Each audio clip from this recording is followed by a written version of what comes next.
Salut à tous, j'espère que vous allez bien. On se retrouve aujourd'hui pour une nouvelle vidéo de cuisine. Aujourd'hui, on va faire un hachis parmentier, mais un peu différent, puisque c'est un hachis de bœuf avec de la tomate et également des brocolis. Donc vous voyez, c'est pas vraiment un hachis parmentier. Par contre, ça devrait vous plaire à 100%, j'en suis sûr. Je vous montre ça tout de suite. Allez, bienvenue dans ma cuisine. Alors les ingrédients pour ce parmentier au bœuf, au brocoli et à la tomate, on aura besoin d'environ 400 grammes, vous voyez une boîte de dés de tomates avec sa pulpe. On aura besoin d'1 kg de viande hachée. Là on a à peu près 600 grammes de brocoli, vous avez vu, wow, ça fait beaucoup de volume pour pas bien lourd. Là on a 700 grammes de pommes de terre. On aura besoin des brocolis, alors on va les garder pour faire une garniture aromatique. On aura également besoin d'environ 2 grosses carottes ou 3, suivant leur taille. Un bel oignon, on aura besoin de 5 gousses d'ail, de l'huile d'olive. Pour la purée, on aura besoin de beurre, d'un petit peu de crème fraîche et de lait. Et puis, comme d'habitude, du sel et du poivre. Également, un petit peu de chapelure pour faire dorer tout ça au four. On aura également besoin de quelques herbes aromatiques, vous vous en doutez. Donc ici, un peu d'origan. Ici, un mélange d'herbes de Provence. Et là, j'ai du basilic frais, donc on va l'utiliser. Alors, on va commencer par faire la garniture aromatique de notre hachis. Donc pour ce faire, on va prendre nos carottes, ainsi que les tiges des brocolis, et puis l'oignon. Alors vous voyez, les carottes, je les ai épluchées, et je les ai coupées en rectangles. Vous voyez, comme ceci. Et donc, les parures, on les utilisera pour autre chose. On va prendre le couteau, et on va les découper, donc en petites tranches, vous voyez, de 2 mm à peu près. Voilà. Hop. Et puis on va les recouper en bâtonnets, encore d'1 à 2 mm. Et ces bâtonnets, on va les recouper encore en petits morceaux de 2 mm. Alors voilà pour les carottes. On va faire pareil avec les brocolis. Et on passe à l'oignon. Voilà, on a fait la brunoise. Donc maintenant, ce qu'on va faire, c'est qu'on va blanchir les carottes ainsi que les queues de brocoli ensemble. Alors pour les blanchir, c'est très simple. Un petit peu d'eau dans la casserole. De quoi submerger les légumes. J'ai mis un petit peu de sel dans l'eau, et puis dès que ça va bouillir, on va y rajouter nos légumes, et on les laissera à l'espace de 2 minutes, 3 minutes maximum. L'eau bout, c'est impec, j'y ajoute les légumes.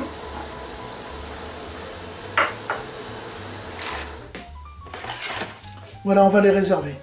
On va passer maintenant à la cuisson des brocolis, donc un grand volume d'eau, que l'on sale.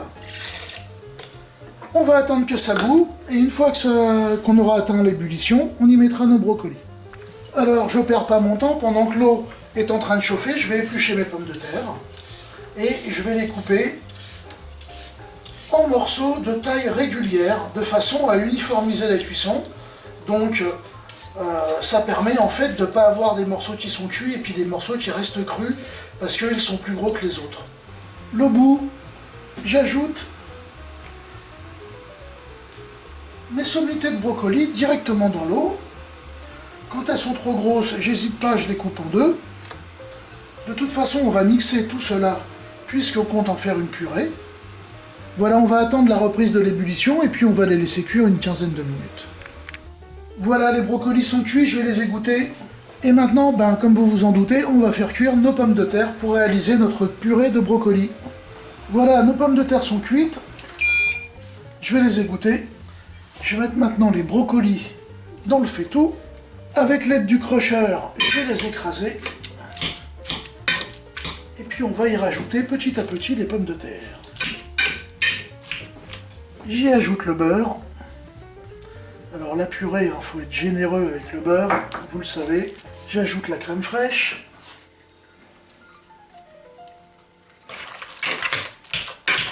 Je vais rajouter le reste des pommes de terre. On va bien mélanger encore, on va tout écraser correctement.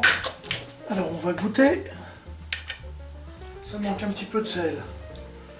Maintenant, je vais prendre le fouet en fait et je vais la battre pour l'uniformiser, pour avoir une purée qui soit bien homogène.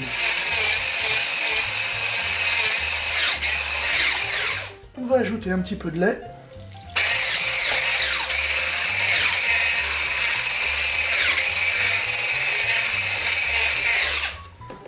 Là, en termes de consistance, c'est impec. Et en termes de goût, c'est impec. Pour la purée, on est bon. Allez, maintenant, on va s'attaquer à faire cuire notre viande hachée ainsi que sa garniture aromatique. J'ai mis un peu d'huile d'olive au fond de ma sauteuse. On va bien la faire chauffer. Et j'y ajoute, eh bien, notre brunoise. On va faire revenir cette petite brunoise pendant environ 1 à 2 minutes. Pendant que les légumes étaient en train de cuire, j'ai grossièrement émincé l'ail. On va le rajouter.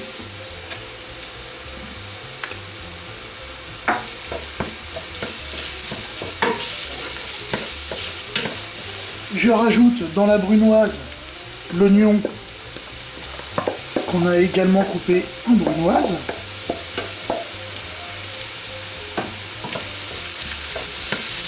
Voilà, on va la cuire pendant environ 5 minutes à feu moyen en remuant régulièrement. Allez, on va ajouter la viande. Que l'on va faire revenir avec notre garniture. On va poivrer également un petit peu. Voilà. J'ajoute l'origan. Un petit peu d'herbe de Provence. Allez, on va bien faire revenir la viande avec les légumes. Ça va être assez rapide. J'ajoute le basilic frais que j'ai ciselé.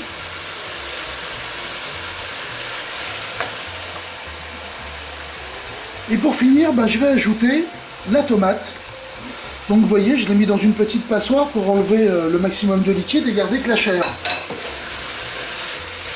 Allez, on va laisser revenir encore un petit peu la viande. Et puis, ma foi, ensuite, on pourra monter notre hachis. Voilà, on est arrivé au terme de la cuisson, j'ai coupé le feu. Et puis, on va procéder au montage.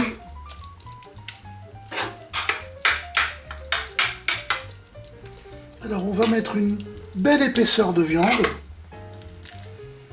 Et on recouvre le tout avec la purée, comme vous vous en doutez. Je vais y ajouter un peu de chapelure. Et puis on va partir au four. Voilà, après une petite trentaine de minutes, vous voyez, les hachis ont pris un peu de couleur, c'était juste le but. Donc je vais les laisser refroidir un petit peu, parce que je vais pas pouvoir les manger comme ça ultra chaud, mais je peux vous dire qu'on va les manger parce que ça va être un vrai régal. Donc pour ma part, il n'y a plus qu'à, alors à table. Salut à tous, j'espère que vous allez bien. On se retrouve aujourd'hui pour une nouvelle vidéo de cuisine. Et ouais, je fais des vidéos de cuisine, c'est pas de la moto ou des vidéos de Fortnite. Non, c'est de la cuisine. Au grand dame de mon fils qui me dit « Mais papa, fais des vidéos sur Fortnite !» Oui, mais je ne joue pas à Fortnite, alors tu es embêté. Donc on va faire une vidéo de cuisine.